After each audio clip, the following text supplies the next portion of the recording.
Halo? Ya, ini sudah. Oke. Aku live sekarang, nanti lihat ya rekodnya mati. Ya, boleh.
Halo, Sa? Masih jalan kok, Pak. Ya, masih jalan kan? Recordingnya. Nggak masalah ya, aku keluar juga nggak masalah.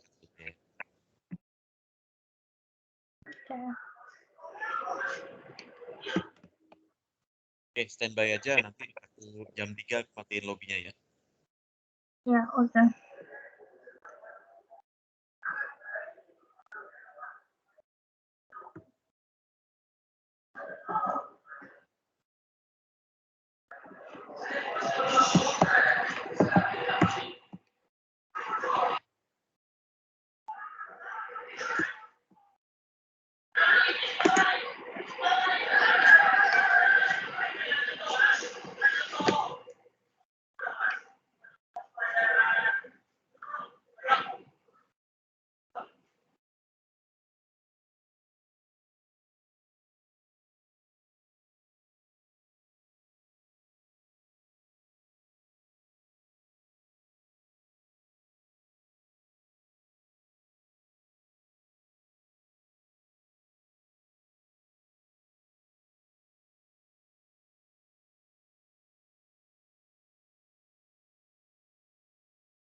Halo, Sa, Bas.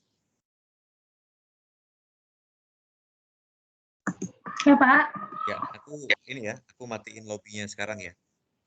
Oke. Halo, halo, gimana? Iya, oke. Oke ya. Background, Sa, background. Oh iya, bentar.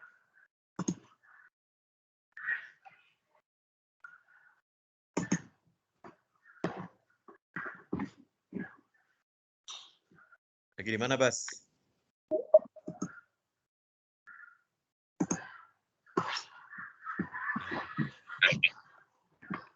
Sip.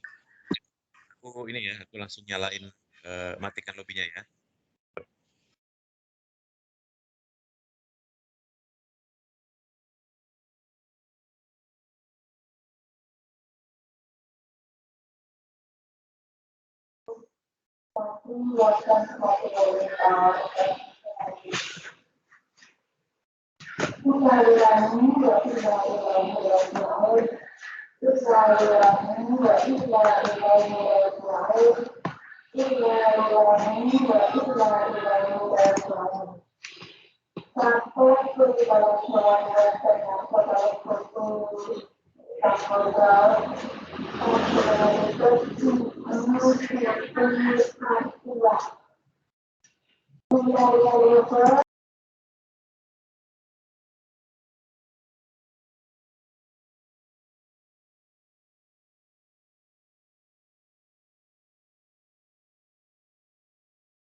Selamat sore rekan-rekan semuanya. Terima kasih untuk waktunya telah bergabung di acara Behind the Steel. Kali ini topiknya adalah roofing maintenance part 3. Hari ini 7 Oktober 2021. Kita mulai nanti ini kita sudah mulai, cuma sambil menunggu yang lain mungkin untuk presentasinya kita mulai di jam 3:10 ya. Sebelumnya saya bacakan dulu untuk panduan peserta. Jadi yang masuk ke room nanti silakan menunggu acara untuk dimulai. Matikan kamera Anda atau jika ingin diaktifkan, mohon menjaga tampilan agar di kamera untuk menjaga kenyamanan bersama. Yang ketiga, menjaga mikrofon dalam kondisi mute selama presentasi berlangsung. Kemudian yang keempat, untuk unmute mic dan berbicara setelah dipersilakan. Yang kelima, pertanyaan diajukan dengan mengetik di kolom chat. Kemudian yang keenam, gunakan bahasa yang baik, singkat, dan langsung ke pokok pertanyaan. Yang ketujuh, jika memungkinkan nanti host akan mempersilakan bertanya secara verbal. Selanjutnya silahkan mengikuti dan memperhatikan presentasi yang hari ini akan dibawakan oleh Bapak Ivan Budiarjo selaku Direktur dari TT Manunggal Multidaya.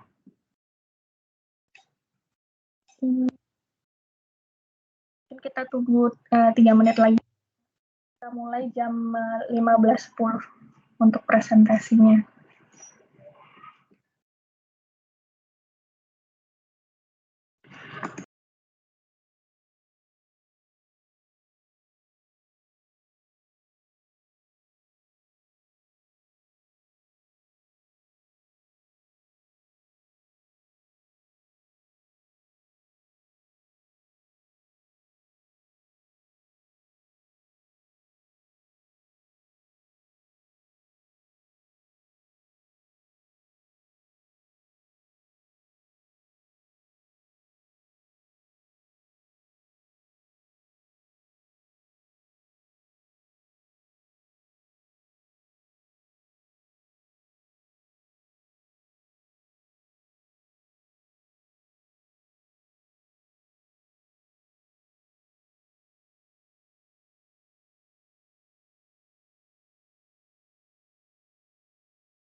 Baik, ini untuk jam saya sudah menunjukkan jam 3:10. Mungkin langsung saja saya persilakan kepada Pak Ivan Budiarjo untuk mempresentasikan materi hari ini.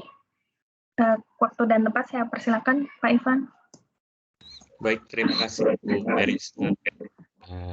Dan juga selamat sore buat Bapak Ibu sekalian yang sudah meluangkan waktu untuk hadir pada acara siang hari ini. Saya share dulu sebentar ya.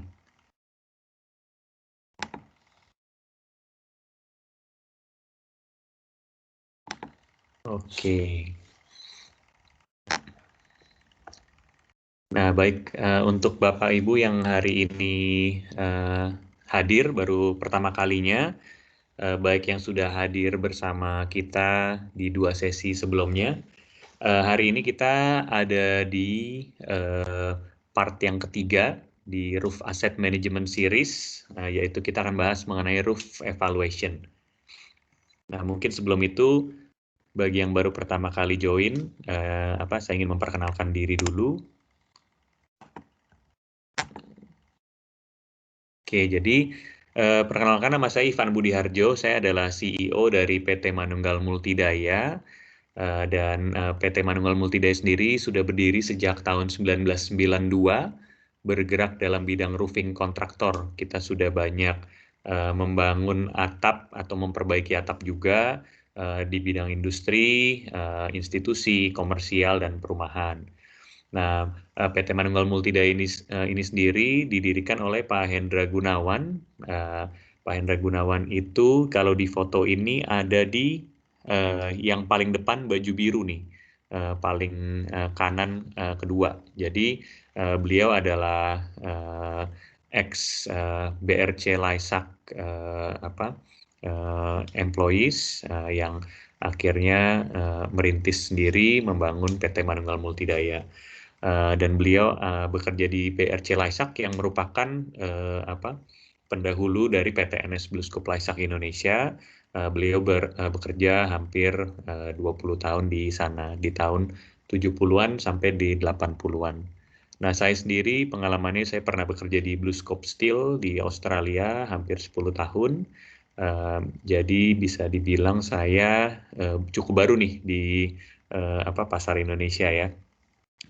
Tapi ya hopefully dengan pengalaman kami berdua dan juga tim-tim kami yang sudah melalui berbagai masalah atap, kami bisa share sedikit nih untuk teman-teman. Semoga informasinya berguna, dan juga nanti kalau setelah sesi ini ada pertanyaan, semoga saya bisa bantu jawab. Dan kalau ada misalnya mau ngobrol lebih lanjut juga boleh, nanti kontak kita di akhir acara, saya akan berikan kontak detailsnya juga. Nah, ini roadmap-nya. Jadi seperti yang saya bilang tadi, kita ada di part 3 di Roof Asset Management Series ini. Part pertamanya itu tentang dokumentasi. Jadi kalau kita lihat di sini ada dokumentasi, lalu yang keduanya roof inspection, ketiganya roof evaluation yang akan kita bahas hari ini. Sesi berikutnya premature roof failure, kelima dan keenam kita akan bicara tentang roof maintenance. Roof maintenance kita bagi jadi 2 karena memang panjang ya. Nah, mungkin buat yang buat sekedar refreshing aja, yang sesi pertama tentang documentation, basically yang kita bahas waktu itu adalah kita sebelum kita memutuskan melakukan perbaikan atap, itu biasanya kita lakukan dokumentasi dulu, karena sama seperti dokter ya, misalnya kita ada pasien datang ke kita ingin konsultasi sama dokter, dokter pastinya nggak langsung memberikan obat, nggak langsung memutuskan saya akan operasi di tempat. Nah, itu biasanya kita data dulu, ditanya-tanyanya banyak dulu ya, pernah sakit apa aja dan sebagainya. Nah, kalau di atap ini juga mirip-mirip. Jadi sebelum kita melakukan tindakan, kita juga dokumentasikan dulu nih. Biasanya apa sih masalah di atap, keluhan-keluhannya apa nih untuk orang-orang yang bekerja di bawahnya. Apakah di area yang sebelah sini sering banget terjadi kebocorannya. Oke. Lalu kita nanti dokumentasi juga profil atapnya seperti apa, ketebalan atapnya yang digunakan apa, lalu dulu pemasangnya siapa, suppliernya siapa. Jadi setelah kita dapatkan data-data itu, akan lebih mudah untuk kita memberikan rekomendasi-rekomendasi apa yang harus kita lakukan. Nah, nanti setelah kita sudah dokumentasikan lengkap, sudah jadi report, lalu tahap keduanya, sesi kita sebelumnya ini adalah tentang roof inspection. Jadi roof inspection itu tentunya berdasarkan dokumentasi yang kita buat tadi, kita naik ke atas atap, kita bisa juga menggunakan drone, atau bisa juga menggunakan infrared drone ya, jadi bisa melihat nanti area mana nih yang heat map-nya berbeda, jadi kita langsung tuju ke situnya aja gitu. Kenapa ini penting banget? Karena menurut saya kalau misalnya kita bicara bangunan yang luasnya 50.000 atau 100.000, yang luas sekali ya, kita nggak mungkin tuh menghabiskan 1 harian penuh hanya untuk mencari titik kebocoran. Nah, kita harus sudah tahu di atas atap petanya nih seperti apa nih. Kira-kira titik yang dituju, titik sakitnya ada di mana aja nih. Nah, lalu itu pentingnya roof kita menentukan titik mana aja untuk roof inspection. Nah, nanti di roof inspection sendiri kita juga kemarin menjelaskan bahwa musuhnya atap itu bermacam-macam ya. Ada angin, ada hujan, ada polusi, ada foot traffic loading juga. Jadi ada macam-macam. Nah, nanti dari semua masalah-masalah, semua musuh-musuhnya atap tersebut, kita nanti bisa evaluasi kondisi atapnya itu seperti apa. Nah, nanti mungkin saya share sedikit yang sesi sebelumnya kita bahas mengenai bagaimana cara kita memberikan nilai pada kondisi atap nih. Jadi kalau misalnya kita merasa oke, kondisi atapnya poor, average, atau masih excellent, nah nanti kita bisa memberikan rekomendasi ke si pemilik gedung misalnya. Oh ini harus diganti seluruhnya, atapnya udah parah banget, jadi harus diganti seluruhnya. Atau ini kerusakannya cukup minor, jadi bisa kita minor repair saja. Atau misalnya kita bisa retrofit karena di bawahnya ada aktivitas yang nggak bisa diganggu, jadinya kita harus nggak bisa bongkar atapnya, kita tumpuk, namanya retrofit. Atau bisa juga kita setengah-setengah, ada yang diganti atap baru, setengahnya kita retrofit, lalu habis itu ada yang kita roof coating misalnya, ada yang kita minor repair. Jadi kita bisa membantu building owner untuk mendapatkan solusi dari masalah atapnya sesuai dengan budgetnya juga. Seperti itu ya. Nah, hari ini kita akan membahas lebih lanjut soal roof evaluation. Jadi setelah kita dokumentasi, setelah kita inspeksi di atas atap, kita setelah turun dari atapnya itu, setelah kembali ke kantor, kita evaluasi nih, apa sih hasil inspeksi tadi, gitu ya. Nah, nanti kalau premature roof failure kita akan bahas di akhir sedikit, saya berikan previewnya untuk teman-teman. Oke, nah roof evaluation ini kita ada beberapa titik-titik atau lokasi-lokasi penting yang biasanya kita evaluasi. Ada box gutter, itu yang di tengah ini ya, nggak tahu nih kursor saya bisa kelihatan atau enggak ya, tapi box gutter, lalu ada juga end span, ada juga fastenernya atau skrupnya ya, lalu ada penetrasinya, ada purlin spacing, jarak boardingnya, lalu panjang maksimum dari lembaran atap, lalu juga flashingnya, lalu ada selain ada tadi kita bicara soal box gutter, ada juga eave gutter yang di ujung-ujung ini, yang ya, digambarin di atas dan di paling bawah ini. Nah, kalau kita bicara pertama soal box gutter, nah ini saya sertakan gambar-gambar juga supaya ada bayangan.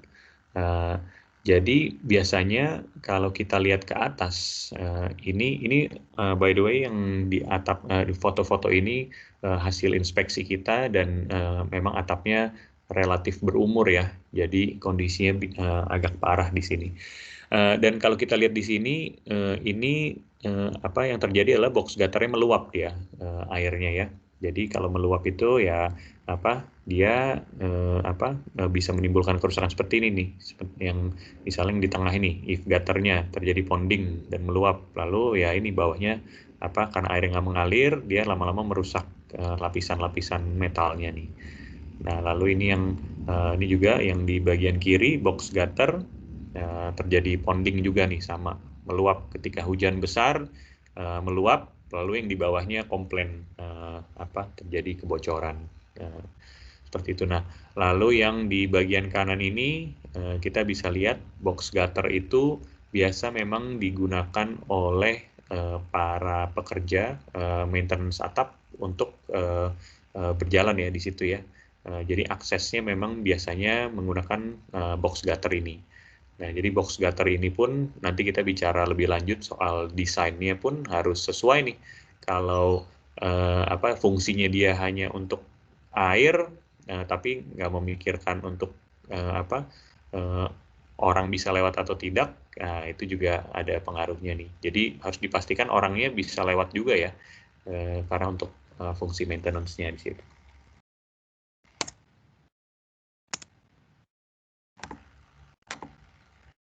Oke, nah ini untuk dalam mengevaluasi talang, kita membutuhkan informasi-informasi di bawah ini.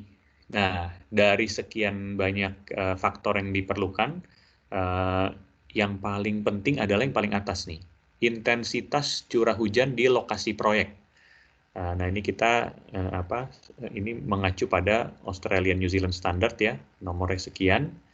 Dan ini kalau kita lihat intensitas curah hujan di lokasi proyeknya ini idealnya kalau menurut standar Australia dan New Zealand yang durasinya 5 menit dan datanya 100 tahun ke belakang.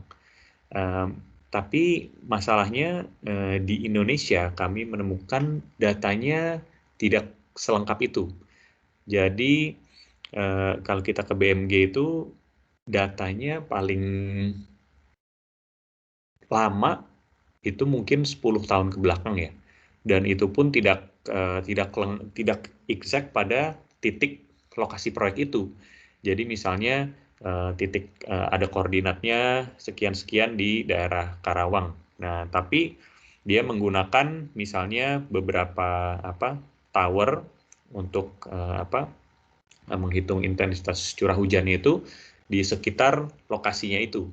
Nah, ini ya kita menentukan intensitas curah hujannya ya berdasarkan data-data dari tower-tower di sekitarnya itu.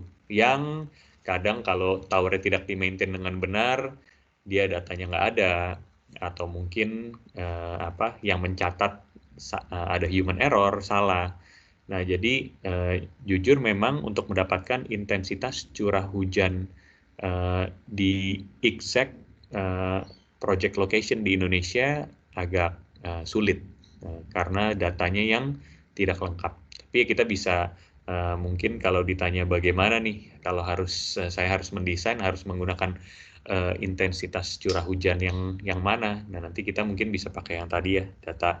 Kalau menurut saya dari 3 tower itu nanti diambil datanya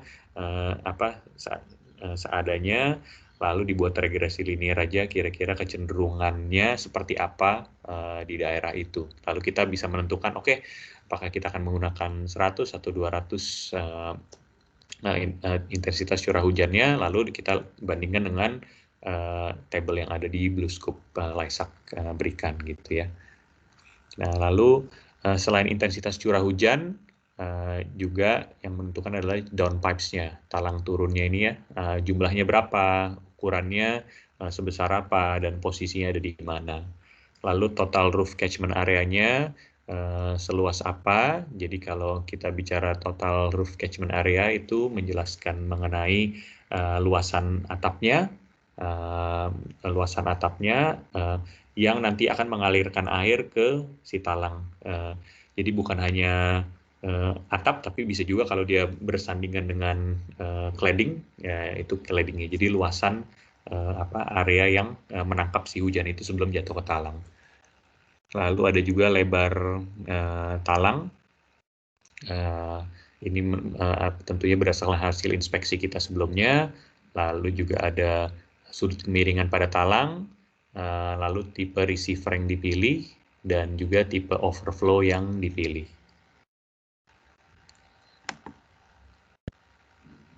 Nah, ini kembali lagi mengenai intensitas curah hujan di lokasi proyek. Tadi saya udah jelaskan ya, bisa menghubungi BMG mencari data curah hujan di lokasi proyek.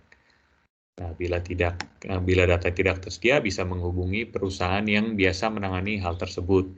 Nah, seperti yang saya jelaskan tadi juga, pilih minimum 3 stasiun pengamat, 3 tower yang bisa mewakili kondisi proyek tersebut. Lalu dibuat regresi linearnya ya, untuk mencari kecenderungan intensitas rainfall-nya.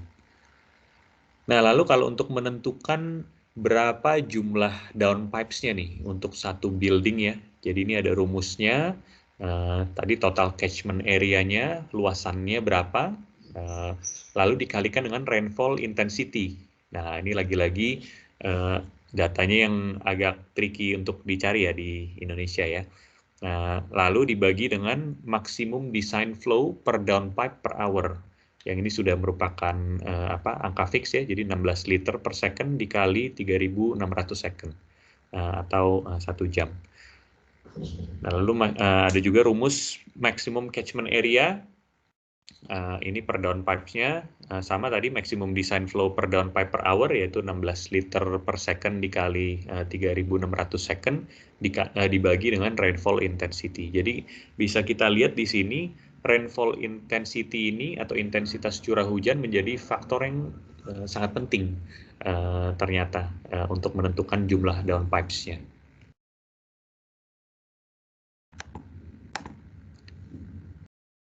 Nah, lalu kemudian seberapa lebar nih untuk si box gutter tadi, apa-apa aja yang menjadi pertimbangan. Jadi ada design flow di gutternya, foot traffic. Jadi kalau kita ini kan antara 200 sampai 600 mm ya, antara 20 sampai 60 cm. Nah, itu sih kalau menurut saya dengan logika aja kira-kira satu atau dua orang itu butuh space-nya seberapa banyak gitu ya. Tentunya semakin sempit areanya, foot traffic-nya, semakin sulit mereka untuk melakukan maintenance atau repair gitu ya. Dan kalau misalnya mereka sampai kesulitan untuk berpijak di box gutternya, secara natural mungkin mereka akan mulai menginjak end span-nya dan bisa mengakibatkan kerusakan di situ. Tapi nanti kita akan bahas end span belakangan. Lalu juga untuk menentukan lebar box gutter ada juga slope of the roof-nya, sudut kemiringannya berapa, size of catchment-nya berapa, lalu pemilihan materialnya, ketebalannya berapa untuk gutter, dan juga gutter support system-nya. Nah, lalu kalau untuk slope, untuk dari box gutter sendiri, itu sudut kemiringan minimalnya 1:200.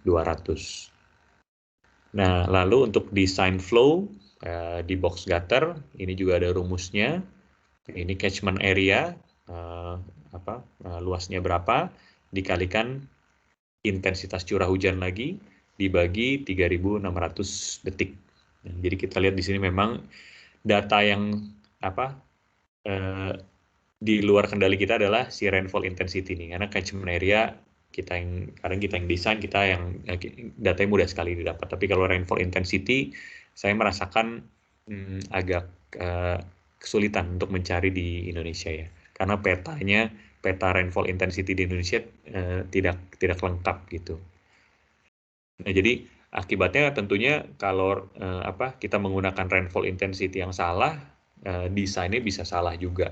Misalnya rainfall intensity-nya tinggi tapi kita desain box gutternya tidak sesuai, airnya bisa meluap. Nah, jadi kadang-kadang kita udah cek di atas udah bagus kok, nggak ada yang rusak nih, kualitasnya masih bagus, tapi kenapa ya kita merasakan kebocoran terus di bawahnya, oh ternyata desainnya salah gitu. Nah, lalu ini tadi jadi sebagai review aja ya, langkah-langkah menentukan dimensi box gutter dengan rain head dan downpipes itu menentukan intensitas curah hujan di lokasi proyek. Jadi lagi-lagi rainfall intensity-nya ya. Lalu menentukan jumlah catchment area atap, menentukan jumlah downpipes, menentukan design flow, memilih lebar dan gradient box gutter, menentukan panjang box gutter, menentukan tinggi minimum box gutter, menentukan ukuran downpipes, rain head, dan overflow, menerapkan dimensi pada gambar. Nah, jadi ini gambarnya seperti ini ya, dia jatuh di sini, lalu dibawa ke downpipe ke bawahnya, kurang lebih seperti itu. Nah, lalu ini kita beralih ke masalah penetrasi. Nah, penetrasi ini sering sekali kita temukan menjadi masalah penyebab kebocoran. Jadi ketika kita melakukan inspeksi di atas, ini adalah foto-foto real yang kita temukan di atas atap ya, dengan berbagai kondisinya. Jadi bentuk penetrasi pada atap ini beragam. Ada yang kotak seperti gambar yang di sini. Kalau kursor saya tidak kelihatan nih, ada yang di gambar bawah kedua dari kanan ya. Ini bentuknya kotak. Lalu ada yang bentuknya bulat seperti yang gambar paling kiri atas. Lalu ada yang bentuk profil IWF. Ini seperti yang bentuk kanan atas. dia strukturnya menembus atap ya. Lalu ada macam-macam, ada roof fan, kerb, penangkal petir, kabel-kabel pekerjaan ME dan lain-lain. Jadi kadang kalau kita bicara soal, nah ini jadi agak melenceng ke masalah panjang maksimum atap ya. Jadi misalnya ada yang mengklaim atapnya bisa panjang sekali nih, nah, misalnya world record gitu ya panjangnya. Tapi salah satunya ada bagusnya juga karena tidak meminimalisir sambungan. Tapi beberapa masalahnya salah satunya adalah kalau misalnya dia ada dia ada penetrasi, ya sama aja seperti atap yang ada sambungan, karena kami menemukan justru masalah kebocoran itu lebih banyak dari masalah penetrasi daripada masalah sambungan. Walaupun di masalah sambungan juga kadang terjadi ya. Nah, jadi kalau kita lihat di sini yang gambar paling kiri atas, ini dia hanya buat bolongannya saja nih untuk untuk penetrasi yang cerobong ini ya. Sama juga dengan gambar yang ketiga ini. Nah, kalau ini tidak ada, penglihatan saya sealant-nya sangat minimum sekali dan bahkan mungkin tidak ada ya. Jadi ini tentu air bisa masuk lewat sini gitu. Lalu ini kalau yang di gambar ketiga juga sama bentuknya, cerobong, tapi sealant-nya sangat berantakan di sini. Nah, lalu kalau gambar yang kedua, dia bentuknya kotak, ini juga sama nih. Kita lihat dari bukan orang ahli aja udah kelihatan kalau ini air bisa masuk lewat sini gitu ya. Nah, ini yang paling kanan juga contoh yang sealant yang buruk juga ya. Nah, ini kalau yang kiri bawah, ini pemasangan flashing yang tidak benar sih, karena tidak rapi kerjanya ini ya. Jadi ini tentu air tetap bisa masuk dari sini. Nah, ini gambar berikutnya yang bawah tengah yang kiri. Ini juga sama, sealant-nya tidak rapi. Ini juga sama. Nah, lalu yang gambar paling kanan bawah ini juga menarik karena di atasnya ini ada mesin nih. Jadi di atas atap ada mesin, dan mesinnya ini setiap beroperasi ini dia bergetar. Nah, jadi kalau bergetar kan tentunya rawan di bagian penetrasinya, dia tentunya akan rawan bocor sekali. Selain itu juga dia mengeluarkan uap nih, uap yang panas juga kalau teman-teman bisa lihat di sini ya. Jadi ini juga tentunya menjadi masalah untuk si atapnya tadi gitu. Kalau uap masalah lain sih ya, tapi ini meskipun mengganggu, tapi kita lebih fokus ke masalah penetrasinya di sini. Nah, ini juga gambar-gambar lagi, contoh gambar-gambar lagi. Ini kita lihat ada cerobong di sini, lalu di sini juga penetrasi lagi. Ini saya rasa dulu ada ini nih, ada karet IPDM-nya ya, tapi mungkin udah rusak nih. Lalu gambar yang ini, yang paling atas ketiga dari kiri, ini adalah proyek di ICE BSD ya, yang titik penetrasi di atas atapnya mencapai 300 titik ya. Nah, ini dia ada pergerakan terus nih, karena digunakan untuk menyangga atapnya. Jadi tentunya ada kebocoran terus dari daerah sininya ya, kalau tidak ditreat dengan baik. Nah, caranya kita waktu itu melakukannya adalah ada flashing khusus ya yang kita taruh di sini. Lalu juga bisa juga tergantung masalahnya, bisa juga dengan menggunakan karet IPDM juga. Nanti kita ada gambar-gambarnya juga ya. Nah, lalu ini juga ini penetrasinya, saya jujur kurang jelas nih kenapa, tapi ini jelas ada retak di sini, air bisa masuk dari sini. Ini juga yang di bawah juga ya, sloping ini malah menghalangi aliran air, jadi bisa menyebabkan potensi pondingnya ada nih. Lalu ini yang kanan juga masalah penetrasi juga. Ini juga sama ya, ini kalau kita lihat memang sloping ke sini, jadi ini potensi akan ponding di sini. Ini juga sama, jadi malah menghalangi jalur airnya gitu ya.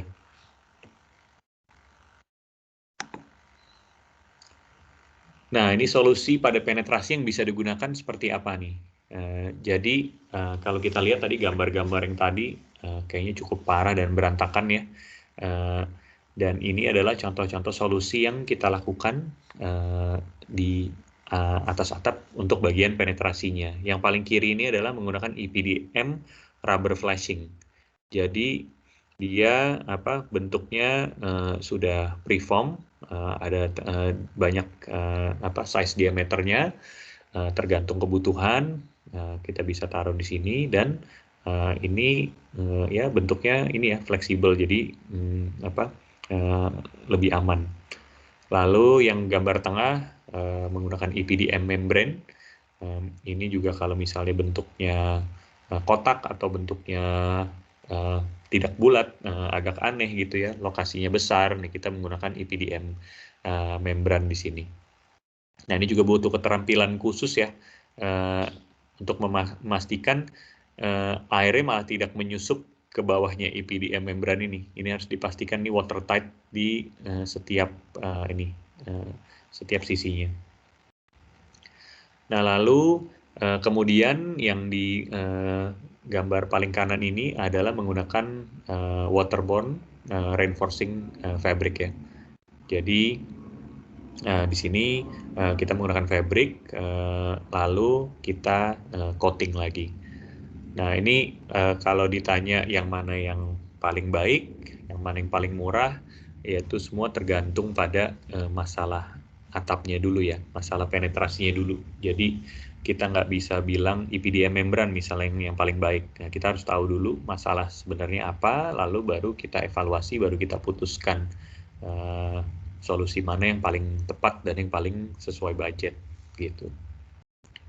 Nah, ini kadang hal-hal ini tentunya ini lokasi kan ada di atas atap ya. Jadi saya merasa kadang-kadang building owner itu tidak tahu kondisi atap di atasnya seperti apa sih. Jadi kita bisa lihat renovasi kalau di bawah itu bisa ruangannya bisa cantik sekali, tapi kita tidak mengetahui di atas itu seperti apa, karena memang nggak bisa disalahkan juga ya, karena memang jarang sekali atau bahkan tidak pernah setelah mengeluarkan uang yang banyak untuk membangun sebuah gedung, jarang sekali si owner naik ke atas atap karena memang nggak ada kepentingannya. Tapi sebetulnya sangat penting sekali untuk mengetahui kondisi atap kita dan bagaimana cara memperbaikinya. Karena kalau enggak, aset-aset di bawah kita bisa terkena juga, ada potensial loss of income juga ketika produksi di bawahnya terganggu, operasional di bawahnya terganggu. Nah, ini yang menurut saya penting sekali. Jadi yang kadang yang kita temukan adalah building owner yang merasa, waduh, ada masalah atap nih.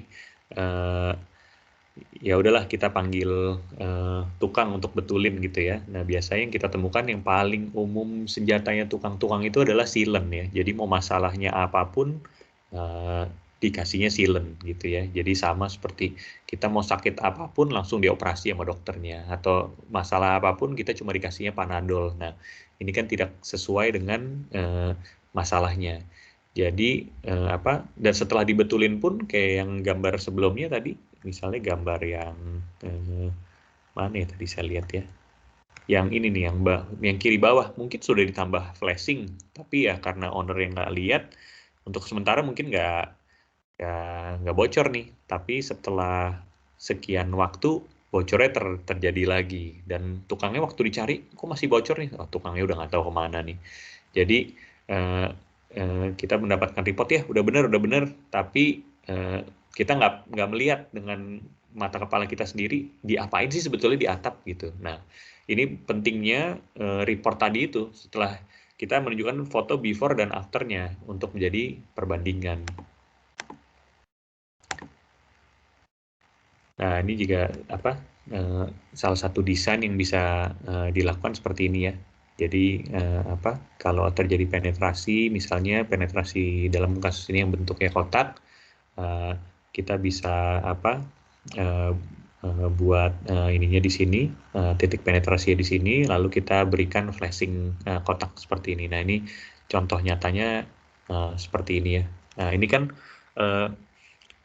tanpa kita apa, ahli atap pun atau sering ke atas atap pun kita bisa melihat, oh ya yang ini memang solusi yang lebih benar dan terukur nih daripada solusi sealant tadi gitu ya.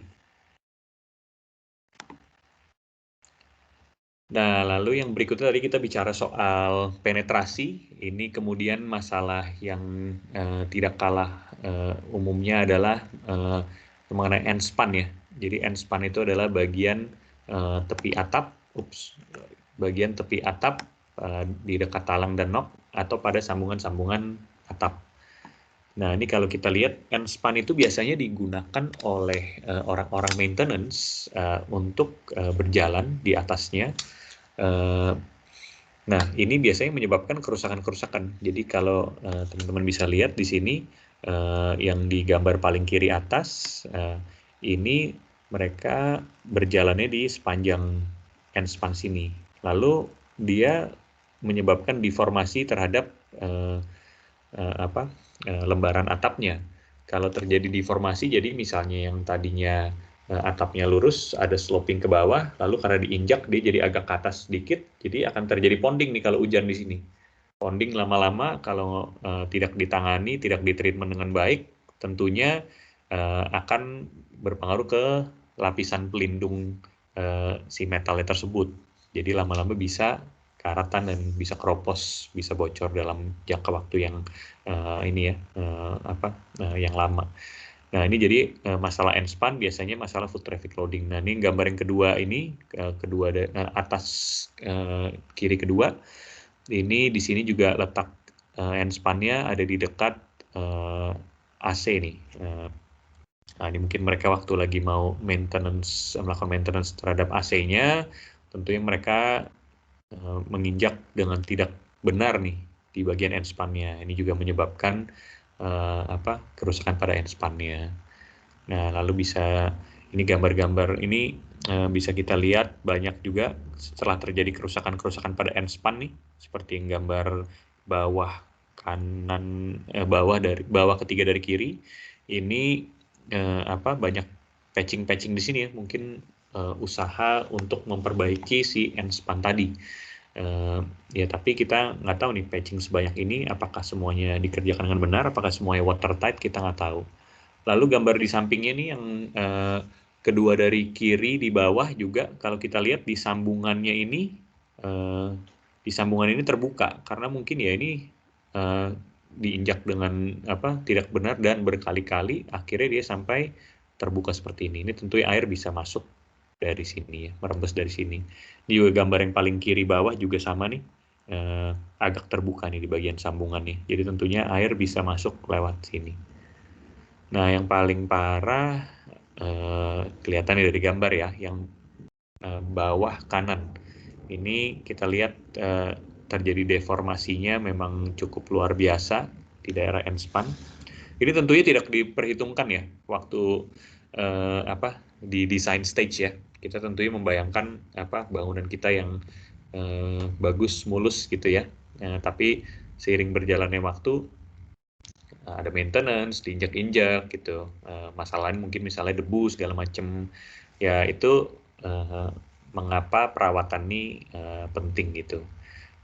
Dan saya selalu bilang di webinar-webinar saya sebelumnya, kalau sama seperti kesehatan aja analoginya ya, atau bahkan merawat mobil gitu ya, kan mencegah lebih baik daripada mengobati. Mencegah itu juga most of the time lebih murah daripada mengobati. Waktu di webinar sebelumnya saya sharing, saya dulu waktu tinggal di Australia ada di setiap rumah kita itu pintu garasi terbuat dari material blue scoop juga. Itu kita pakai remote, kita buka, dia nanti naik sendiri gitu kan. Nah, itu setelah saya tinggali 10 tahun, saya nggak pernah melakukan maintenance apa-apa. Ketika saya mau nyala matikan, dia tiba-tiba nggak mau. Ternyata setelah saya panggil orangnya, masalahnya kenapa sih? Oh, masalahnya karena tidak dilakukan maintenance. Rekomendasi adalah setiap 2 tahun harusnya dilakukan maintenance. Nah, ini part-partnya udah pada rusak nih, makanya dia nggak mau naik turun.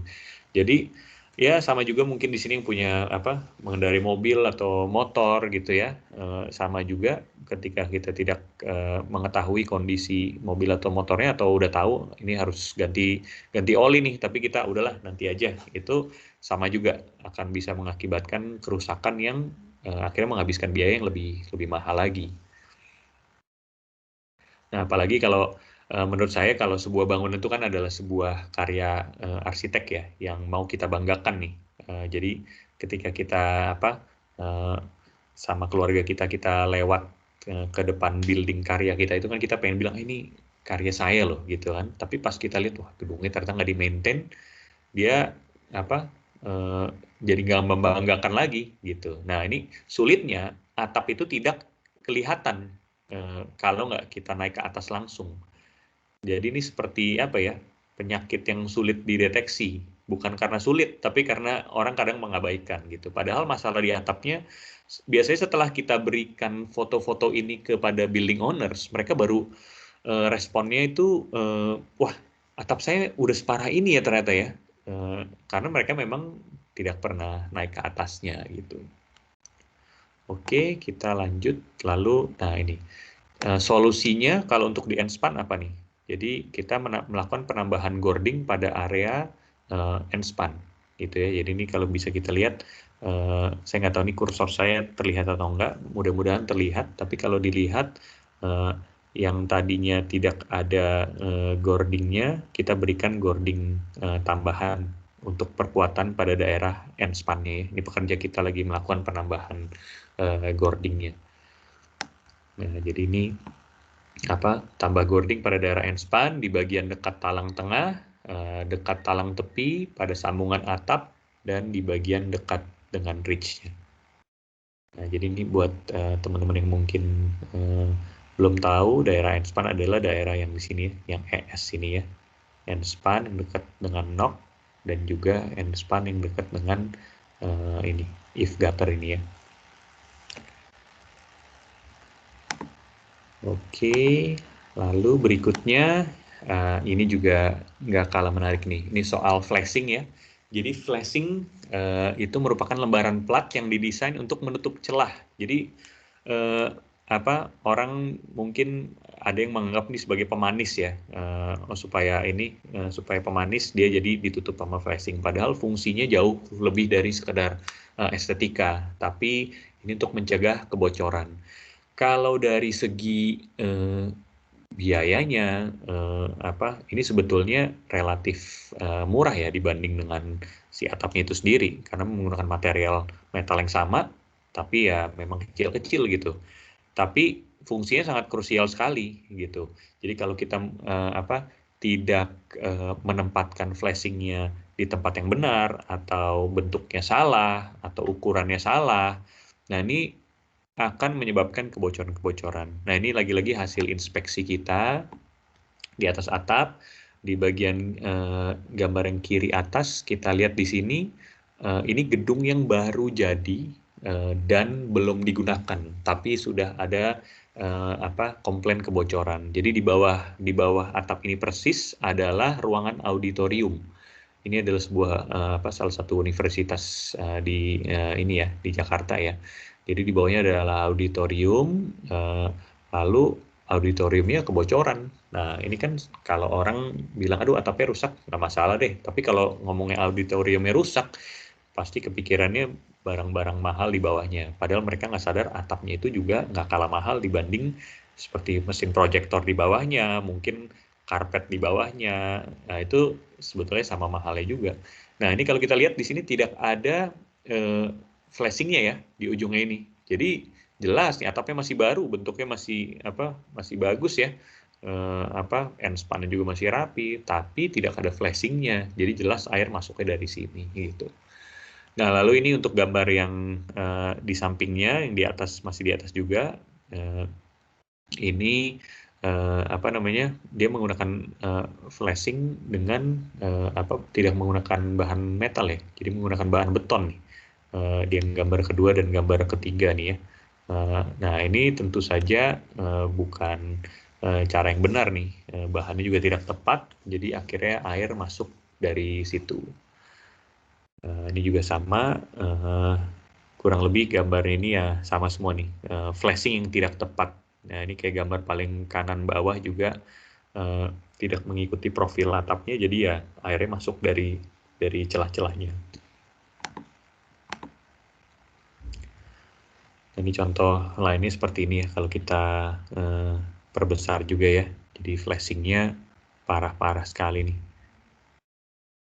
Nah ini jelas air masuk dari sini gitu. Kalau ini atapnya parah, flashingnya juga parah. Nah dalam kasus ini adalah sebuah pabrik, salah satu pabrik makanan ya. Di bawahnya ini operasionalnya jalan terus nih untuk memproduksi makanan. Jadi nggak bisa kita lakukan re-roofing, karena kalau re-roofing dibongkar, debunya kemana-mana, pasti makanan proses pembuatan makanan di bawahnya akan terkontaminasi. Nah ini jadi tricky sekali nih waktu kita memperbaikinya nih. Mereka seperti terjebak ya, nggak diperbaiki, bocornya mengganggu proses produksi, diperbaiki takutnya debrisnya atau dustnya, debu-debunya malah mengkontaminasi bahan makanannya. Nah itu nanti ada di mungkin sesi kita berikutnya. Tapi yang kita lakukan adalah kita melakukan roof retrofitting di atas. Jadi atapnya kita tumpuk. Tapi kita tumpuk, nggak mengganggu. Jadi di bawah tetap biasa aja tuh, para pekerjanya tetap produksi makanan, kita di atasnya kerja juga nggak saling mengganggu. Tentunya kita kasih flashing yang baru ya. Jadi kalau dalam topik ini flashing, kita berikan flashing yang baru yang pastinya mencegah kebocoran gitu. Nah ini contoh flashing yang yang baik ya seperti ini gitu ya. Ridge capping-nya, ini ada fascia capping, longitudinal flashing, jadi mengikuti si profilnya gitu ya.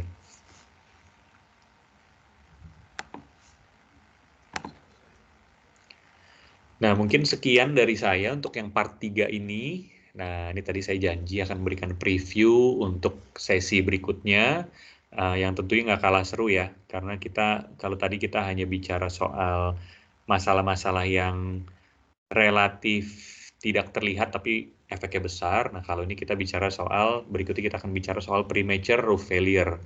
Ini salah satu mungkin ada atap terbang nanti ya, gambar-gambarnya mungkin lebih seru-seru. Tentu ini gambar-gambarnya juga gambar asli yang kita temui sendiri di lapangan. Jadi kalau kita nggak upload gambar ini di website kita, mungkin ya nggak bisa ditemukan di Google gitu ya.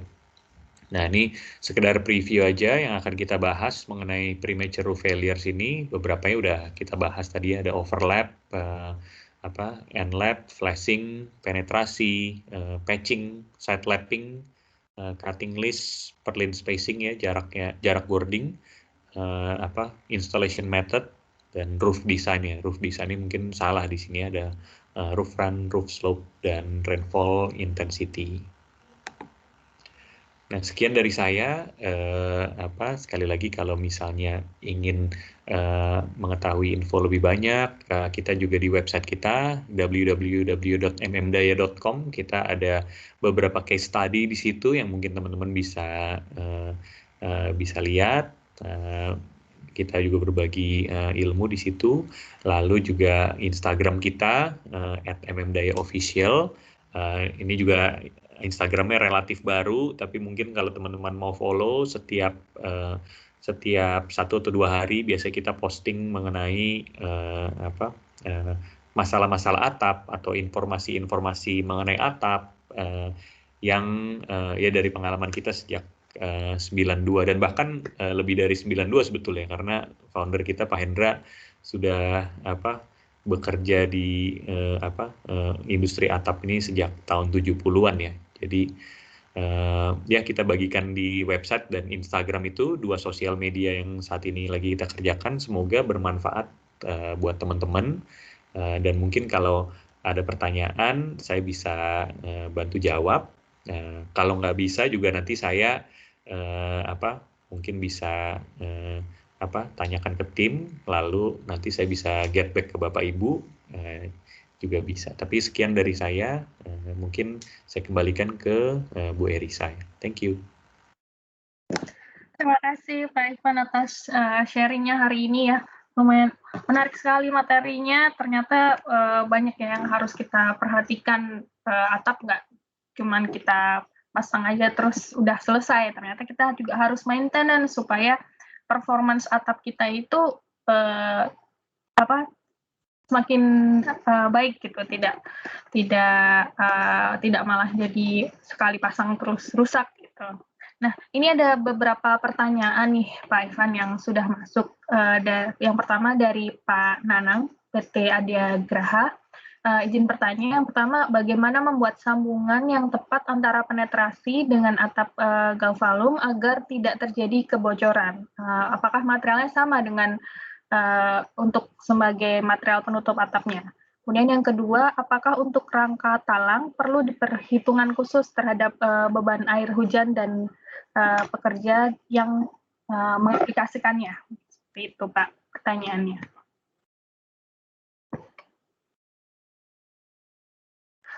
Pak Ivan masih mute, Pak. Oh, sorry. Ya, mungkin sorry dari pertanyaan kedua dulu.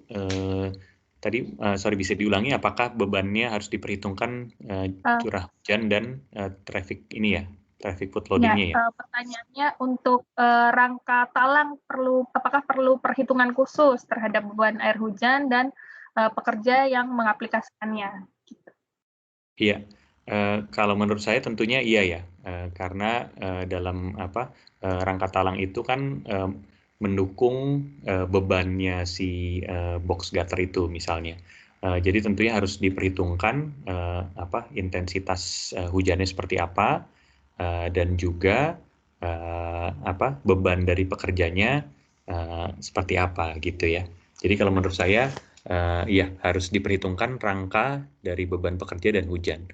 Nah kalau yang pertama tadi pertanyaannya cara membuat sambungan untuk galvalum, material galvalum yang baik ya, overlap seperti itu ya. Bagaimana membuat sambungan yang tepat antara penetrasi dengan atap galvalumnya. Jadi mungkin Sorry Bu Erisa, tidak terdengar. Sudah jelas, Pak? Iya, baru kedengaran. Iya, oke. Jadi di sini pertanyaan bagaimana membuat sambungan yang tepat antara penetrasi dengan atapnya agar tidak terjadi kebocoran. Kemudian materialnya apa begitu, Pak? Oh iya. Ini kan sempat dijelaskan juga ya mengenai evaluasi penetrasi.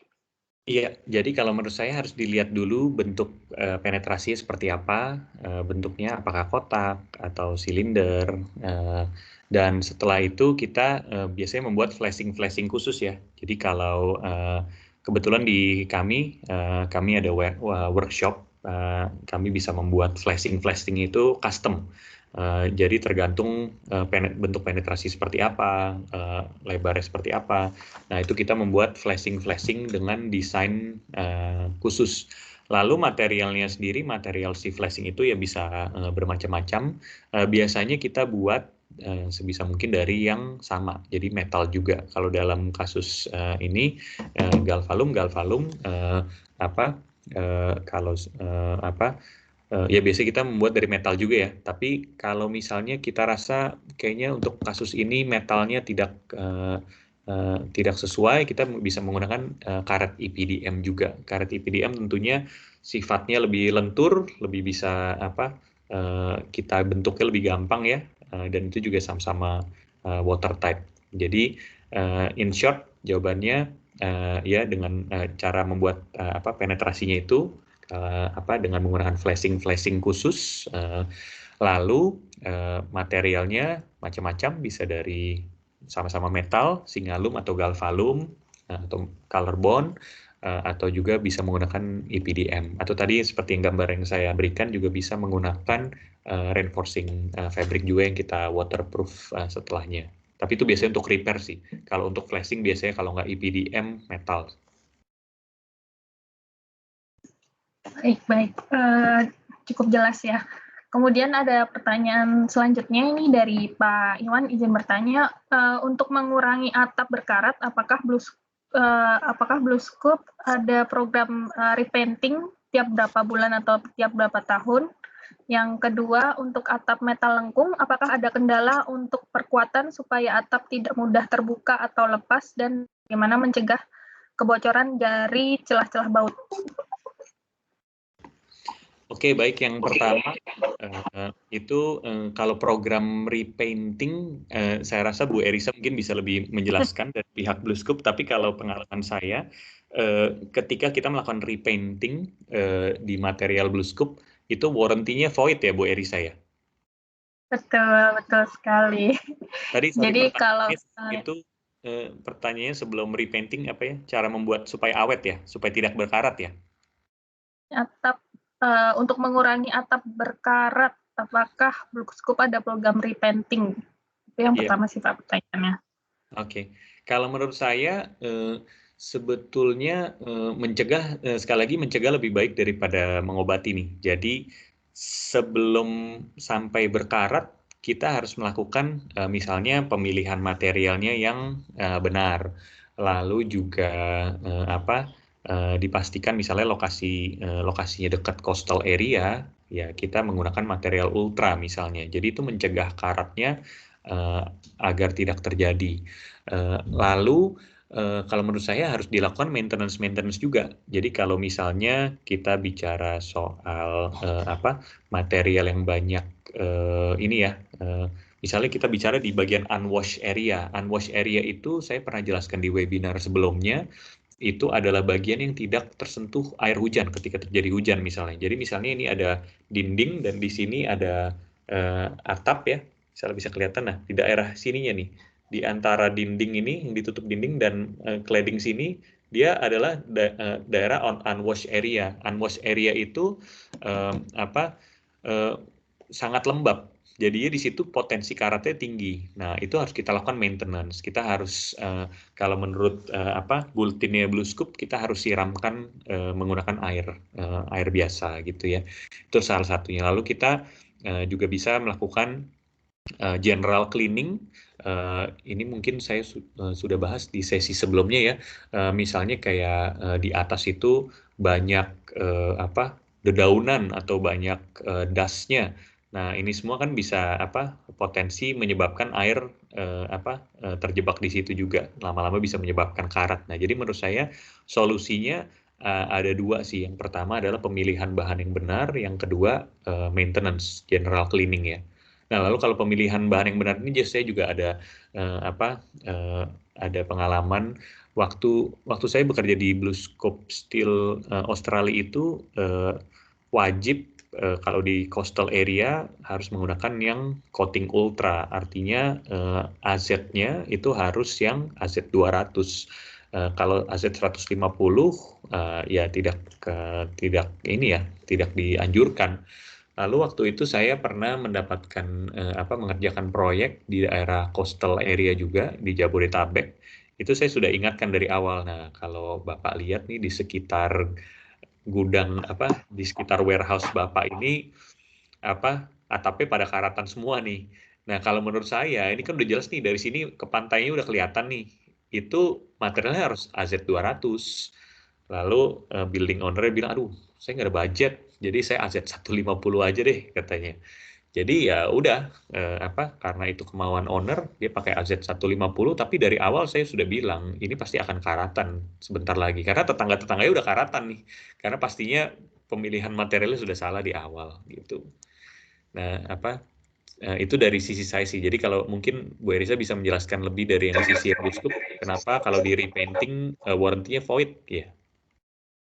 Ya, jadi kalau dari Blue Scoop sendiri kan memang Blue Scoop sudah memberikan garansi ya terhadap material yang kami produksi. Material yang kami produksi akan kami berikan garansi sesuai dengan ketepatan penggunaannya. Betul tadi seperti Pak Ivan sempat sampaikan, pemilihan material yang tepat pasti akan menentukan performance dari material yang digunakan. Jadi kalau misalnya memang tadi peruntukannya untuk di area yang heavy duty, misalnya di area coastal area atau mungkin ternyata ada kaitan erat dengan nggak tahu ya, mungkin pabriknya ada hubungan dengan chemical dan segala macam, itu memang kita harus benar-benar untuk pemilihan materialnya. Setelah materialnya tepat, nanti BlueScope akan memberikan garansi dari material yang ada. Nah, apabila dilakukan repainting atau touch up ke material kami, otomatis garansi kami gugur karena ya sebetulnya sudah fair kan, kami sudah memberikan garansi. Kalau misalnya ada repainting atau perlakuan itu kan dari pihak ketiga yang bukan dari kami, berarti kan harusnya kewajiban kami sudah selesai di situ karena ada campur tangan pihak ketiga di situ gitu. Jadi memang kami tidak merekomendasikan untuk melakukan repainting, tapi kalau misalnya memang itu akhirnya dilakukan, misalnya owner memang mau melakukan itu ya kita kembalikan ke owner, tapi ya itu tadi garansi dari BlueScope akan void begitu. Gitu sih. Mungkin kita lanjutkan ke pertanyaan yang kedua, Pak. Tadi dari Pak Iwan ada pertanyaan untuk atap metal yang lengkung. Apakah ada kendala untuk perkuatan supaya atap tidak mudah terbuka atau lepas? Dan bagaimana mencegah kebocoran dari celah-celah baut? Iya. Nah, kalau atap lengkung ini menurut saya kan sudah diproduksi dengan sehingga sambungan-sambungan sampingnya sudah diperhitungkan dan akan menutup dengan baik nih. Jadi dari pabrik sudah keluar memang sudah diperhitungkan untuk sambungan-sambungannya ketika atapnya lengkung. Jadi harusnya itu akan meminimalisir atapnya bisa terbuka ya. Nah, juga menurut saya ada profil-profil tertentu yang memang kalau misalnya dilengkung tentunya akan lebih rawan untuk bisa terbuka ya. Tapi kalau pemilihan profilnya baik, saya rasa sudah diperhitungkan memang untuk sambungan-sambungan sampingnya sudah diperhitungkan agar tidak terbuka. Nah, lalu misalnya seperti pada atap flex lock itu kan kita seaming ya pada sambungan side lap-nya dengan menggunakan mesin seaming. Jadi seharusnya itu mencegah atapnya terbuka juga sih. Oke. Berarti pemilihan profilnya dulu ya Pak, yang sesuai pemilihan profilnya. Kemudian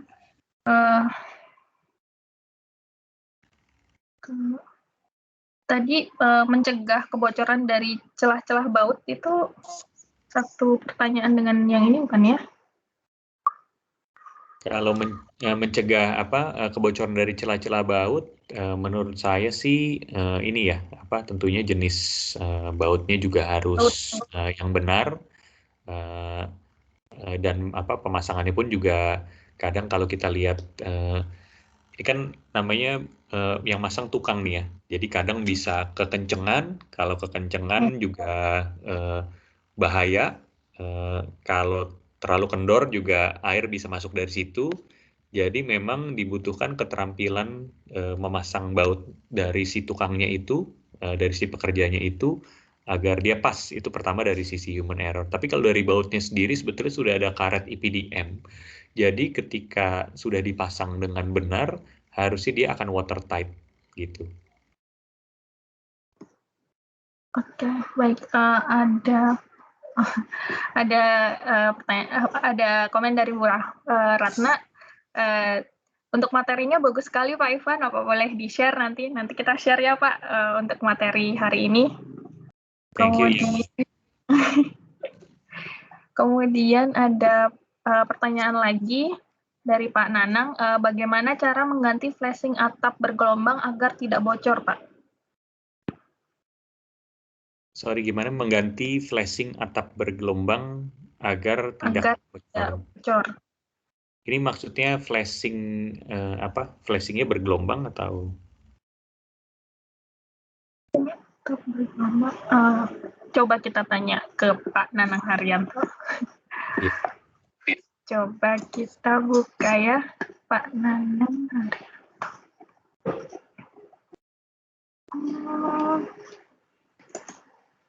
Pak Nanang, saya unmute ya, supaya bisa berdiskusi langsung. Bisa nggak nih ya?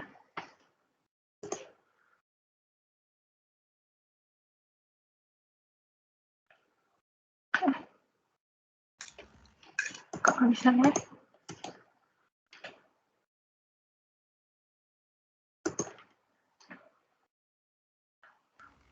Atau mungkin nggak bisa di itu ya?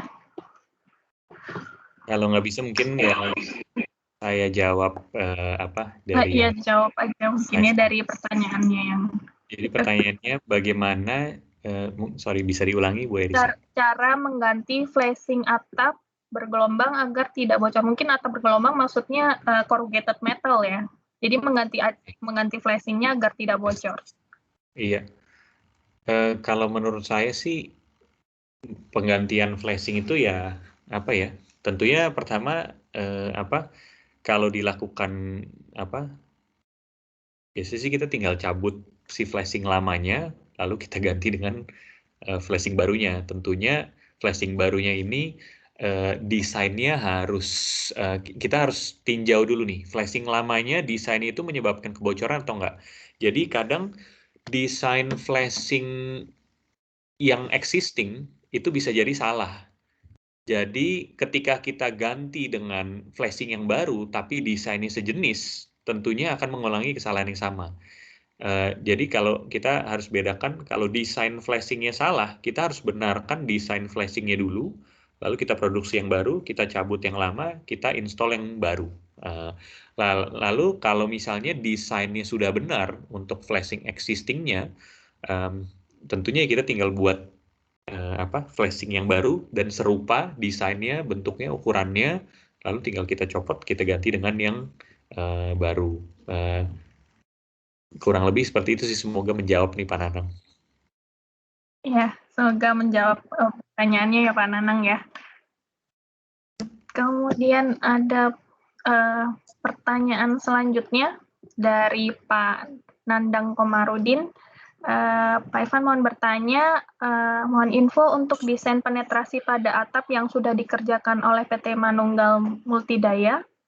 Kemudian yang kedua, apakah ridge atau wuwungan harus di profil yang sama dengan atapnya? Kemudian yang ketiga, apakah flashing antara cladding dan atap harus di profil juga? Oke, mungkin Oke, yang pertama mungkin pertama dulu nih ya. Pertama ya adalah apa tadi? Oh, desain desain penetrasi. desain penetrasi yang sudah dikerjakan oleh PT Manunggal Multidaya. Iya. Nah, mungkin desain penetrasi ini tentunya macam-macam tergantung kasusnya ya. Jadi mungkin kalau mau bicara soal desain yang detail, eh, apa saya harus memperlihatkan gambarnya dan tim kita nanti mungkin bisa bantu sharing juga ya. Tapi kalau bicara soal desain secara khususnya, mungkin agak sulit dijelaskan di telepon nih. Tapi kalau misalnya penetrasi yang mungkin yang kita sering gunakan sebagai case study adalah yang di ICE ya, ICE BSD itu ada 300 buah penetrasi, dan di IKEA Kota Baru Parahyangan yang baru opening juga berapa bulan lalu itu ada lebih dari 400 buah penetrasi. Kalau yang di ICE BSD itu penetrasi seperti yang tadi ada di gambar tuh, tiang-tiang kecil seperti itu, melainkan kalau yang di IKEA Kota Baru Parahyangan itu dia macam-macam nih, ada untuk mesin-mesin itu ada di atas, jadi ada platform yang besar ya. Nah itu penetrasi tentunya berbeda dengan jenis yang di ICE BSD. Jadi kalau bicara desain, jujur kita ada tim sendiri yang mendesain, dan kalau bicara soal desain ada berbagai jenis tergantung kebutuhan si owner dan juga tergantung ini sih tergantung ya tergantung permintaan owner seperti apa nih gitu. Kita harus lihat desain buildingnya juga dan desain di atas atap nih ada material apa aja gitu. Jadi mungkin kalau nanti mau diskusi lebih lanjut bisa DM kita di Instagram, atau nanti mungkin saya bisa bagikan nomor WhatsApp saya kalau misalnya ingin tahu lebih lanjut mengenai ingin ngobrol lebih lanjut tentang desain khusus yang diinginkan, mungkin kita bisa bantu gitu. Ya, Lalu boleh pertanyaan kedua, saya lupa terus sih pertanyaan. ya, nggak apa-apa. Saya bacakan. Ini apakah ridge atau wuwungan harus di profil yang sama dengan atapnya? Iya, kalau menurut saya sih lebih tidak ya. Nah, jadi kalau ridge itu, Ya, sorry kenapa? ya ridge capping ya untuk Iya. itu. Ya. Kalau ridge capping-nya menurut saya tidak perlu sama, tidak apa-apa. Tapi kalau misalnya dari sebentar ya, saya coba lihat referensi yang saya punya nih. Sebentar.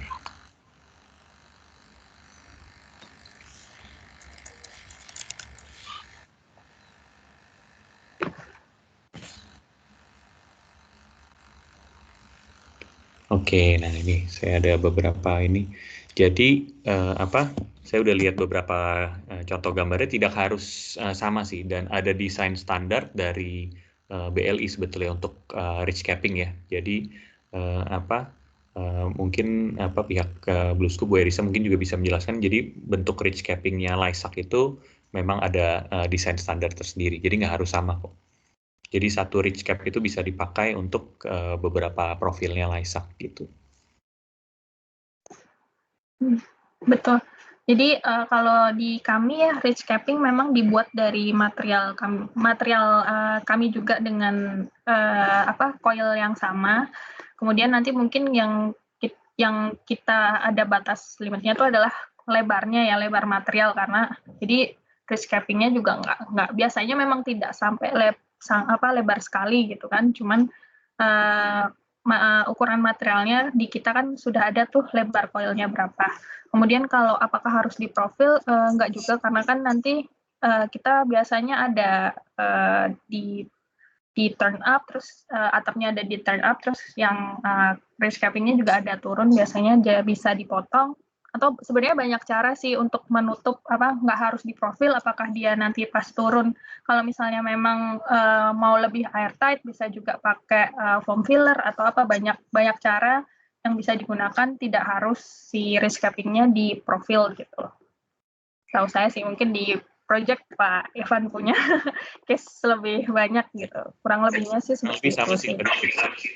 Saya lihat gambar-gambar yang kita punya, memang saya perhatikan ya ridge cap-nya desainnya kurang lebih sama semua ya, dan memang memang benar yang tadi Bu Erisa bilang, kalau misalnya kita bicara tidak mau ada insect masuk misalnya, itu bisa menggunakan foam filler ya, karena kan insect kadang lebih kecil daripada celah yang bisa dihasilkan antara si ridge cap dan profil atapnya.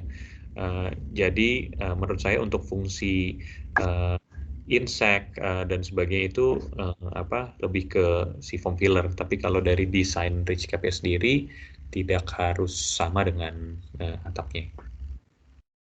Oke. Baik, ada pertanyaan yang ketiga tadi ya, apakah flashing antara cladding dan atap juga harus di profil? Tidak sih kalau menurut saya. Jadi itu kita harus lihat juga desainnya seperti apa, dan biasanya kita kalau flashing itu beda dengan ridge cap ya. Kalau ridge cap mungkin ada desain standarnya, sementara kalau flashing itu kita lebih custom. Jadi kalau di workshop kita juga menerima biasanya pekerjaan flashing dari teman-teman yang lainnya juga. Itu setiap kali saya lihat bentuknya memang beda-beda semua gitu. Jadi lebih ke custom sih. Jadi nggak harus sama, tapi yang penting kita harus memikirkan bagaimana fungsinya agar si flashing itu bisa mencegah air masuk gitu ya. Nah, jadi in short jawabannya tidak harus sama dengan profilnya, tapi lebih ke kita custom dulu nih apa aja yang fungsi-fungsinya tadi gitu. Jadi contohnya longitudinal flashing tuh tidak harus mengikuti atapnya misalnya, seperti itu.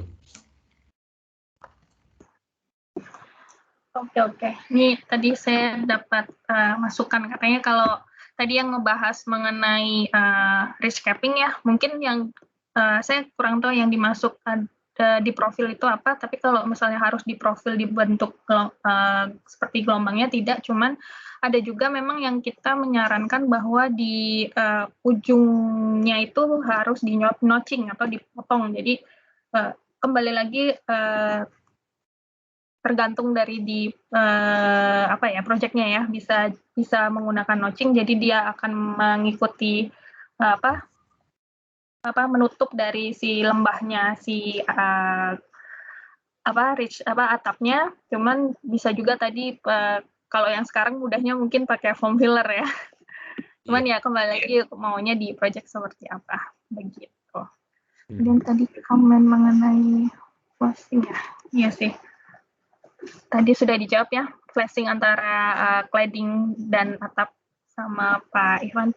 Terus sekarang juga untuk profil-profil yang baru di Laisak, misalnya contohnya profil yang seleksim atau loksim itu antara atap dan dindingnya kita bisa buat adu manis, Pak Ivan. Jadi mungkin kalau proyek yang rumah modern gitu, rumah masa kini gitu, yang bentukannya minimalis modern, lagi untuk atapnya bisa continuous dari atap ke dinding itu, menggunakan atapnya antara atap dan dindingnya itu bisa adu manis gitu. Itu juga ada. Jadi nanti kalau mungkin dari rekan-rekan ada berkenan, bisa menghubungi juga ke Pak Ivan atau menghubungi ke Laisak untuk lebih jauhnya ya seperti apa begitu. Kita juga thank you referensi tadi Bu Erisa. Kita memang untuk rumah yang arsitektural seperti itu ya. Nanti mungkin teman-teman kalau mau lihat di website kita, di Instagram kita juga memasukkan rumah Trinity di Bandung, itu dibuat dari atap color bondnya Laisak ya. Jadi dindingnya, atapnya semuanya bergaya Skandinavian. Itu bagus sekali, dan dia memang seperti yang Bu Erisa jelaskan tadi ya.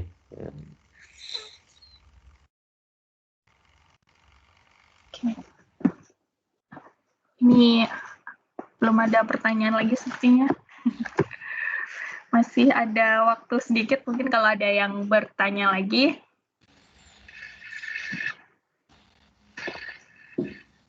Atau sebenarnya saya tadi ada nih Pak. Pak Yano ya. Hah?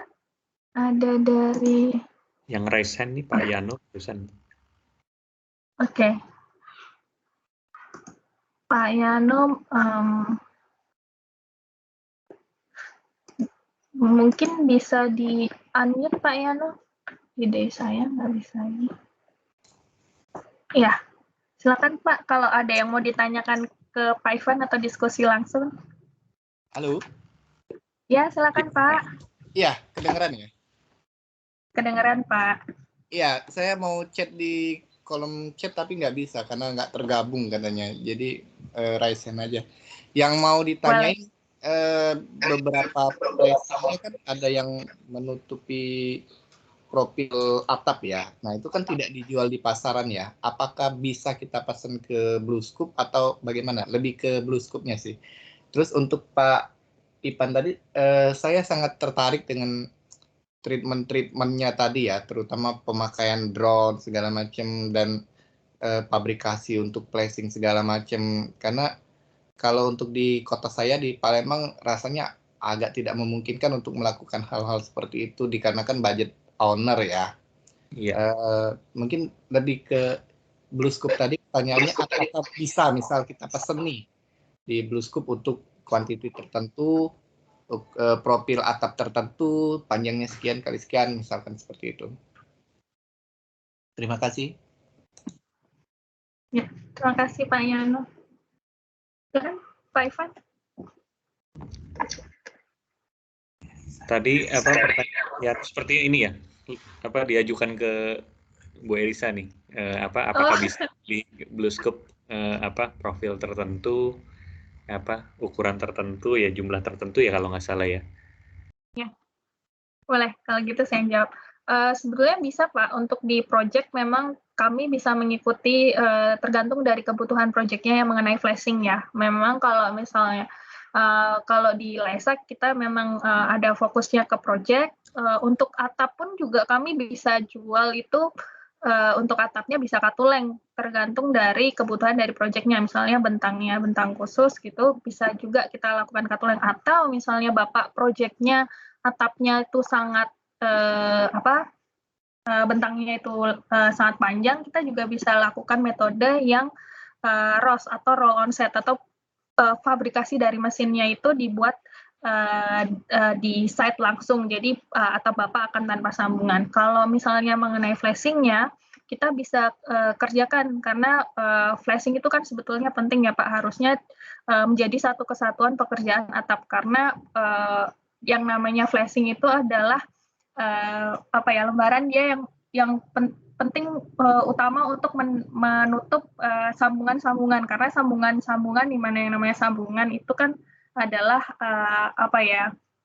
area yang krusial untuk air masuk. Nah, jadi memang flashing itu penting, dan kita bisa mengerjakan sesuai dengan kebutuhan dari proyeknya. Cuman ya untuk flashing itu tadi kita menggunakan material dari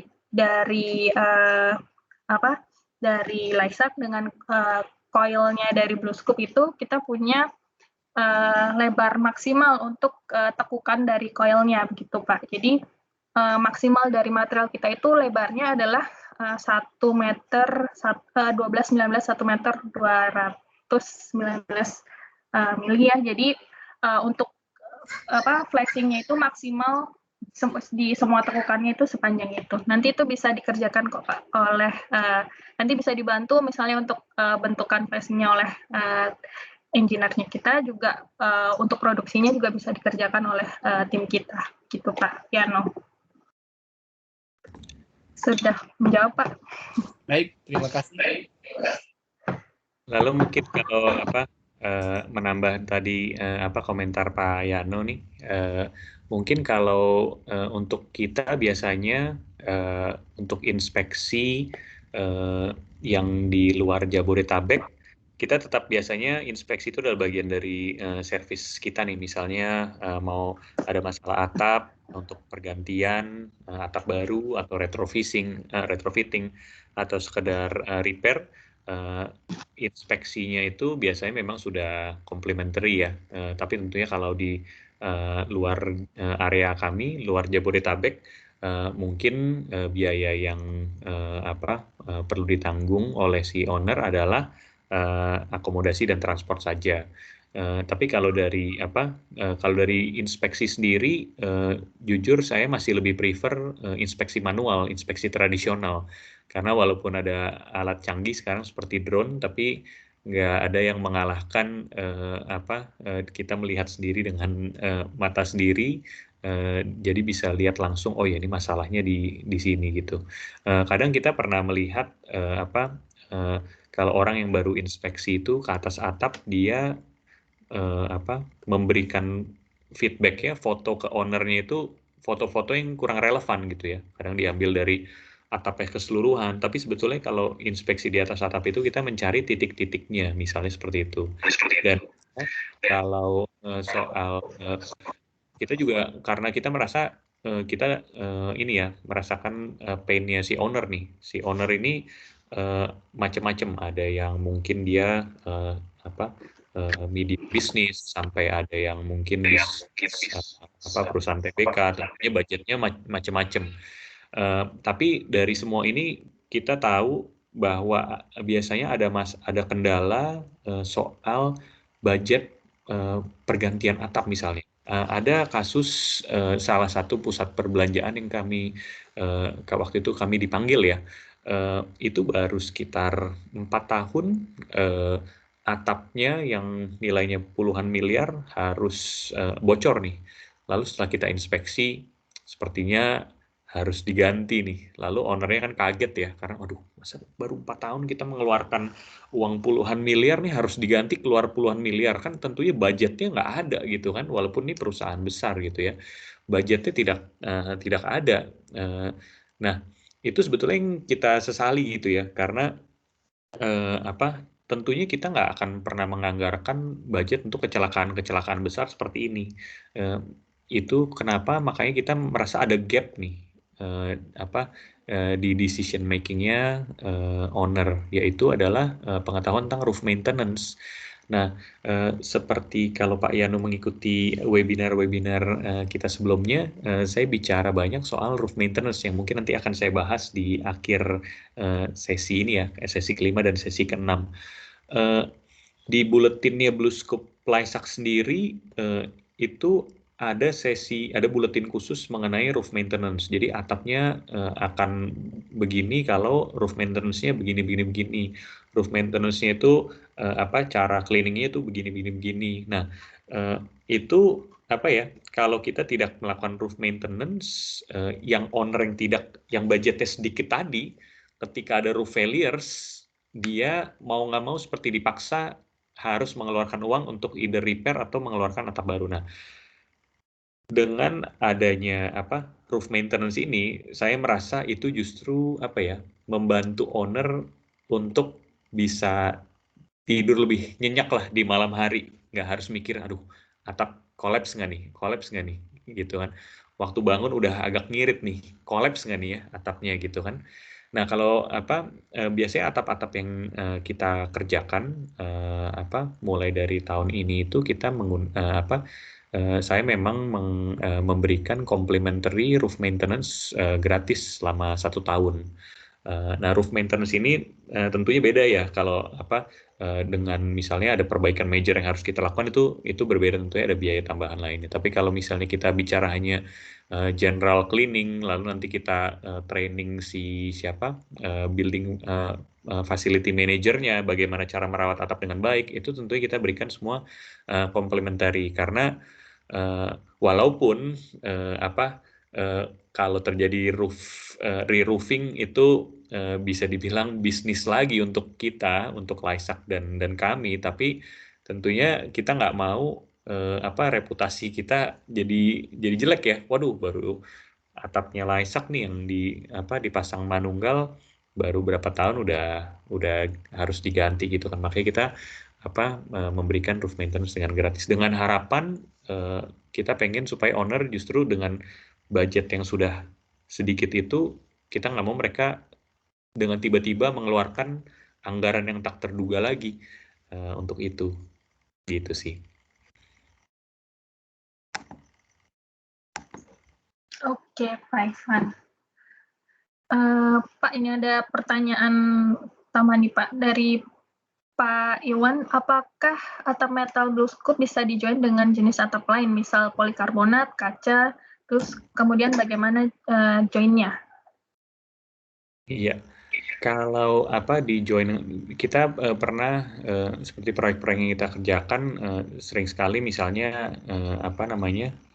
kita menggabungkan dengan translucent misalnya. Jadi menurut saya bisa.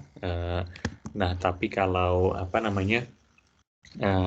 tentunya dianjurkannya ini ya, semuanya satu jenis ya.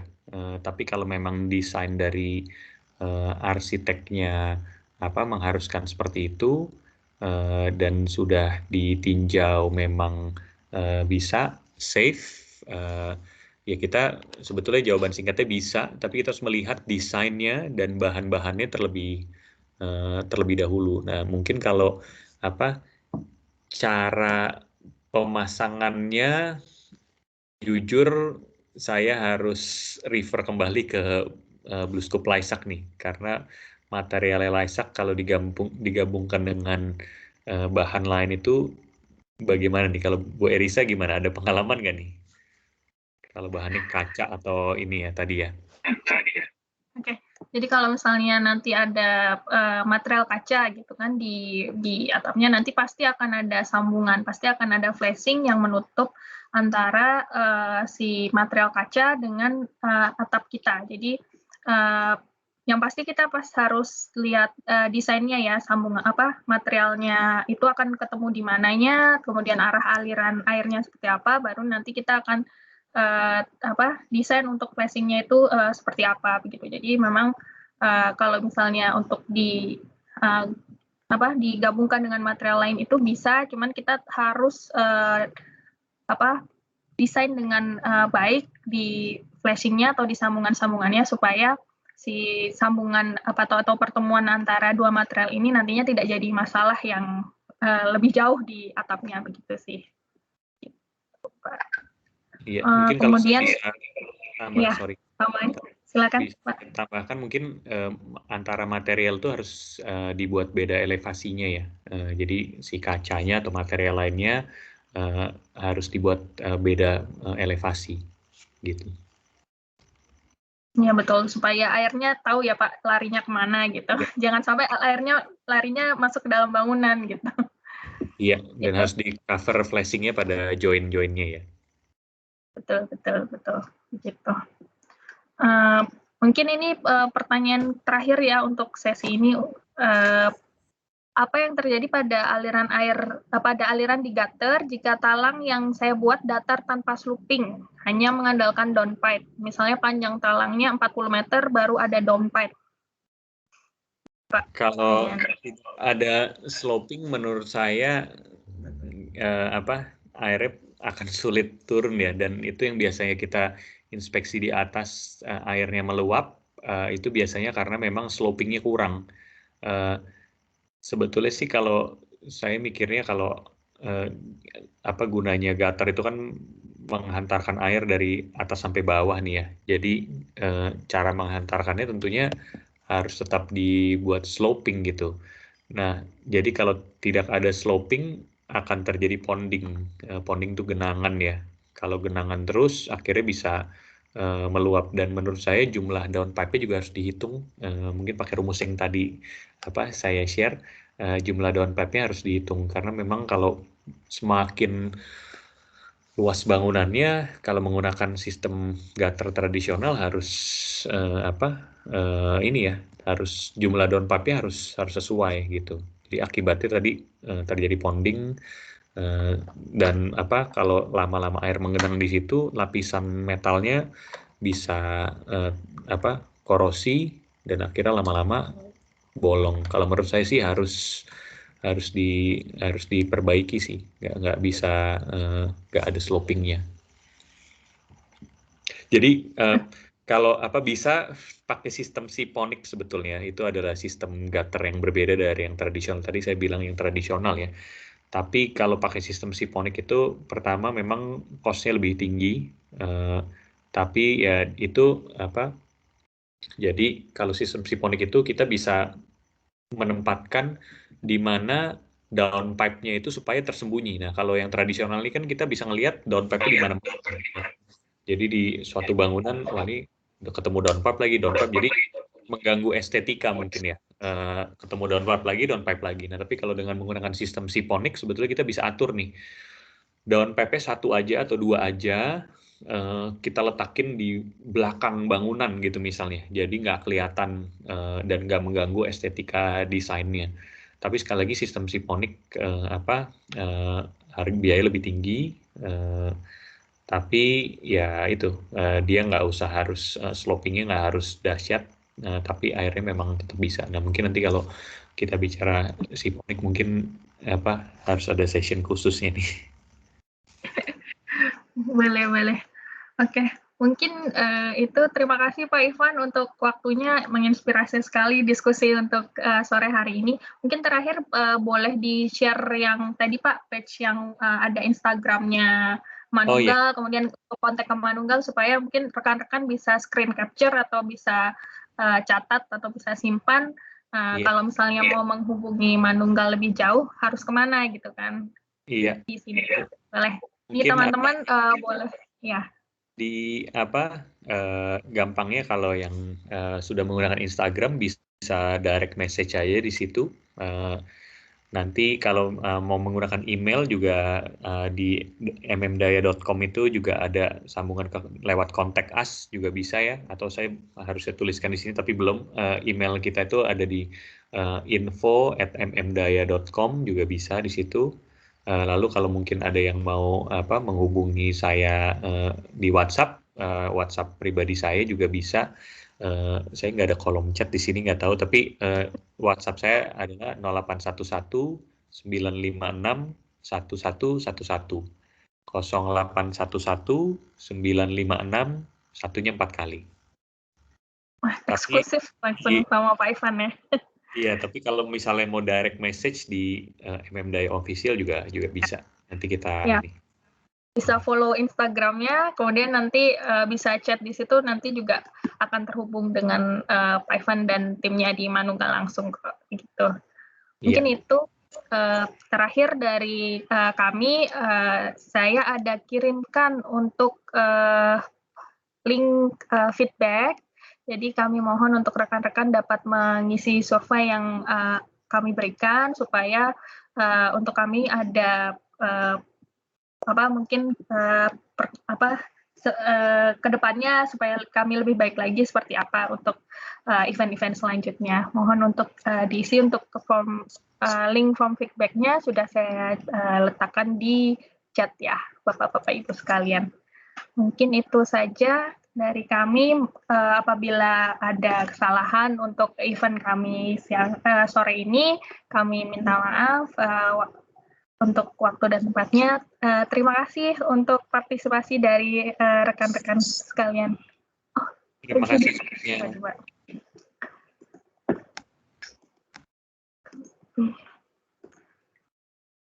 Coba ya.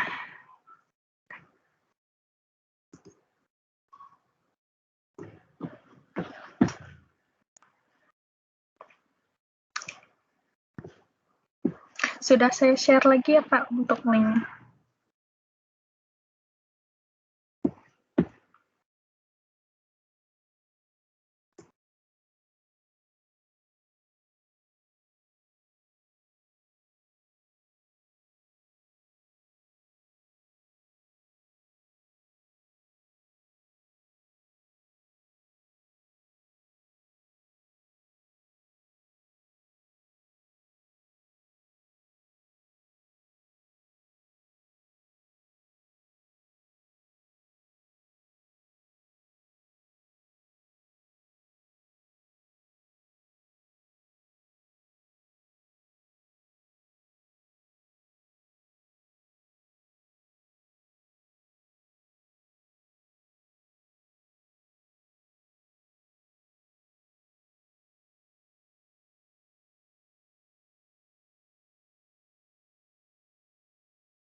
Rekan-rekan, untuk room-nya akan saya close jam 4.45 ya.